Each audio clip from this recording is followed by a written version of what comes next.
விவசாயிகள் சாலையில் இறங்கி போராடுறாங்க, எங்களுடைய கொள்முதலுக்கான விலை வரலன்னு போராடுறாங்க. அந்த விவசாயிகளை நீங்க கைது செய்றீங்க.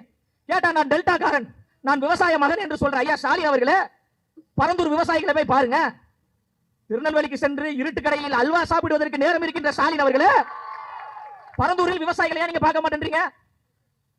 அப்பனும் மகனும் படத்தை பார்த்து சமூக வலைதளத்தில் ரிவ்யூ எழுதுவாங்க, பாத்தீங்களா? இந்த படம் பார்த்தேன், மிக சிறப்பு. இந்த படம் பார்த்தேன், நான் கண் கலங்கி விட்டேன். ஐயா கமலஹாசன் அவர்களுக்கு போன் பண்ணி சொல்றாரு, நான் கிளைமாக்ஸ் பார்த்தேன், அப்படியே கண்ணெல்லாம் எனக்கு கலங்கிருச்சு. அங்க 1000 நாட்களை கடந்து விவசாயிகள் போராடுறாங்க, அது உங்களுக்கு கண் கலங்கலையா? மாணவர்கள் போராடுறாங்க, அதை பார்த்து உங்களுக்கு கண் கலங்கலையா?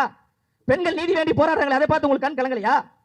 ஊதிய உயர்வு வேண்டும் என்று மாற்றுத்திறனாளிகள் போராடுறாங்க, அதை பார்த்து நீங்க கண் கலங்கலையா? வேங்க வயலில் சாதாரண மக்கள் குடிக்கக்கூடிய தண்ணீரில் மலத்தை கொட்டி இத்தனை ஆண்டுகள் ஆகிவிட்டது, உண்மையான குற்றவாளி யார் என்று கண்டுபிடிப்பதற்கு துணிவு இருக்கா? ஆனா வாய திறந்தா சமூக நீதி ஆட்சி, சமத்துவ ஆட்சி, ஜனநாயக ஆட்சி. சமூக நீதி என்பது கூட்டணி கட்சிக்கு முறையான அங்கீகாரம் கொடுப்பதுதான் உண்மையான சமூக நீதி. தலைவர் தளபதி அவர்கள் மாநாட்டில் சொன்னார் பாருங்க, ஆட்சியிலும் பங்கு அதிகாரத்திலும் பங்கு நான் கொடுப்பேன். சிங்கிள் மெஜாரிட்டியில் மிகப்பெரிய வெற்றியை தமிழ்நாட்டு மக்கள் கொடுப்பார்கள், இருந்தாலும் நம்ம ஏற்றுக்கொண்டு வரக்கூடிய எல்லோருக்கும் அதிகாரத்தில் பங்கு கொடுப்பேன்னு சொன்னார் பாத்தீங்களா? இதுதான் உண்மையான சமூக நீதி, உண்மையான சமத்துவம்.